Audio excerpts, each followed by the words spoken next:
Nisikilize, kwenye familia yenu kuna uchawi ambao sio wa kawaida. Sawa? Alafu kuna damu ambayo inalia juu yako wewe.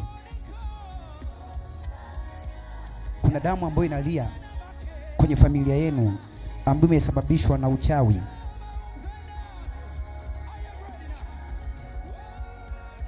Kwenye ukoo wenu mnamalizana nyewe wenyewe. Mnaangushana nyewe wenyewe. Naomba nikuulize kitu. Sawa? Leta mic hapo. Naomba nikuulize kitu. Mamako yuko wapi? Mamako yuko wapi? Ameshafariki. Ulimkuta? Kipindi amekufa ulikuwa na umri gani wewe? Meke mic. Ulikuwa mkubwa? Meke mic. Ulikuwa mkubwa?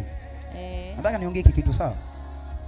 Sababu naona nguvu ya uchawi sana kwenye familia. Na hiyo ndio inakupiga wewe, inashambulia hadi uzao wako, familia yako. Kuna kitu kufanya kikafanikiwa, kuna kuendelea. Kwa sababu kuna madhabahu ya uchawi kwenye familia. Ninaona hizi tuuma. Kwa hiyo nabii nisikilize sasa, nisikilize niongee. Alafu ukimaliza na utaongea sawa? Nitakupa nafasi ya kuongea. Ninaona hii tuuma hii. Ambayo hii tuuma imeanzia kwa mama yako. Sawa? Sijui niongee, niweke wazi. Lucy. Mama niongee. Wewe sema tu. Uwewe kusikia kitu kwenye familia, kwenye ukoo, watu wanasema mama yako ni mchawi. Ushawahi kusikia kitu? Mimi mama hakunilea. Nimelewa na mama wa kambo. Mama wa kambo.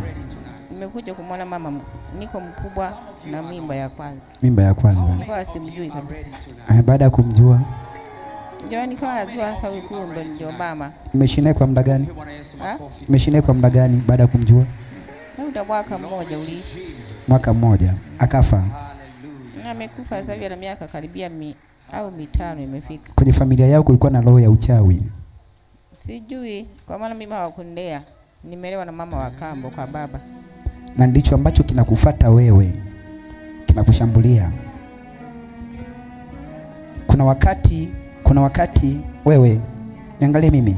Kuna wakati wewe, kuna watu wanakufuata, wanakuchukua, wanakupeleka makaburini, wanakulisha mavyakula. Na kuona wanakulisha mavyakula, wanakulisha. Tumbo linaanza kujaa muda mwingine na kwa kama lina gesi. Limejaa gesi, ni sawa? Siku za nyuma sasa huko. Siku za nyuma za lini? Za kwanza kuugua. Mama nianza kuugua hii sehemu hii na hili jicho. Tumbo lako ulikuwa unasikia nini?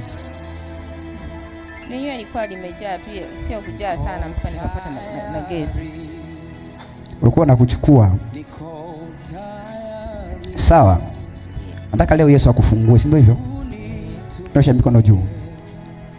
Nini unasikia hivi kinakuuma? Sana mbaki tu mkono. Kwanza leo natamka wewe ni mzima kwa jina la Yesu. Touch!